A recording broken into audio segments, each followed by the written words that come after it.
Commission 1 had to deal with the preamble and Articles 1 and 2 of the United Ministers draft, Article 1 of the French draft. We had 5 sessions, 4 dealing with the whole matter before us by discussion, after which a drafting committee was appointed, consisting of the delegates from France, India, Mexico, Poland, United Kingdom, and United States of America sitting in at our commission. The fifth session of the commission heard the report of the drafting committee, and there is now before you the text of the preamble and Article 1, a consolidation of Articles 1 and 2. As the preamble, or the first part of this, deals with the general background on which the organization is established and will work, it would be very fitting, seems to me, if it were to be read to you by the Minister of Education of Great Britain, who is our chairman here. The governments of the states parties to this Constitution, on behalf of their peoples, declare that since wars begin in the minds of men, it is in the minds of men that the defenses of peace must be constructed. That ignorance of each other's ways and lives has been a common cause throughout the history of mankind, of that suspicion and mistrust between the peoples of the world, through which their differences have all too often broken into war. That the great and terrible war which has now ended was a war made possible by the denial of the democratic principles of the dignity, equality, and mutual respect of men, and by the propagation in their place, through ignorance and prejudice, of the doctrine of the inequality of man and of races, based exclusively upon the political and economic arrangements of governments, would not be a peace which could secure the unanimous, lasting, and sincere support of the peoples of the world, and that the peace must therefore be founded, if it is not to fail, upon the intellectual and moral solidarity of mankind.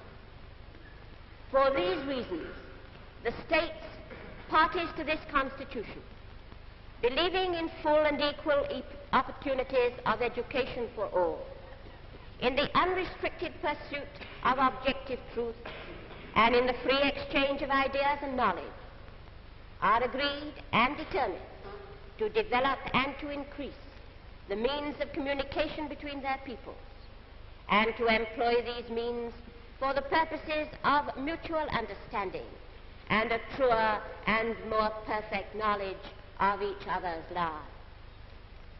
In consequence thereof, they do hereby create the United Nations Educational, Scientific, and Cultural Organization for the purpose of advancing through the educational and scientific and cultural relations of the peoples of the world the objectives of international peace and of the common welfare of mankind, for which the United Nations Organization was established and which its charter proclaims.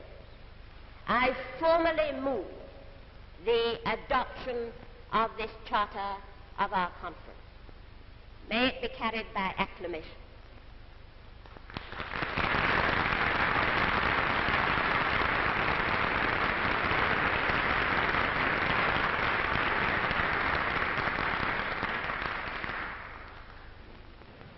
It consists of 3 paragraphs. The second paragraph in detail of 3 subsections each. 1. The purpose of the organization is to contribute to peace and security by promoting collaboration among the nations through education, science, and culture, in order to further universal respect for justice, for the rule of law, and for the human rights and fundamental freedoms which are affirmed for the people of the world without distinction of race, sex, language, or religion by the Charter of the United Nations. 2.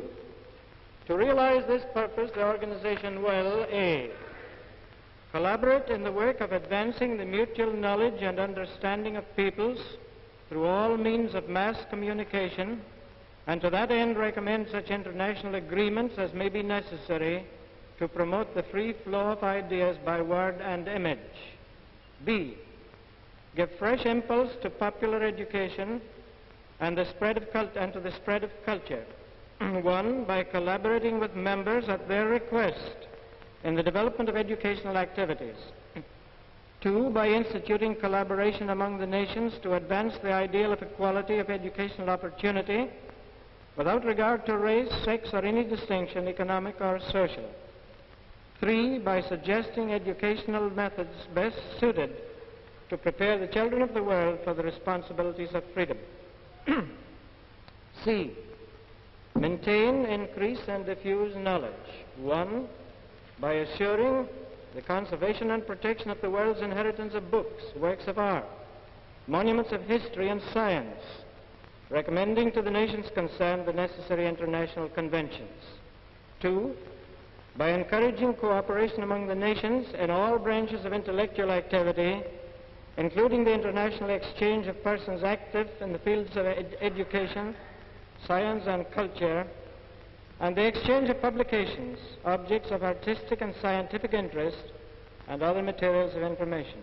3, by initiating methods of international cooperation calculated to give the people of all countries access to the printed and published materials produced by any of them.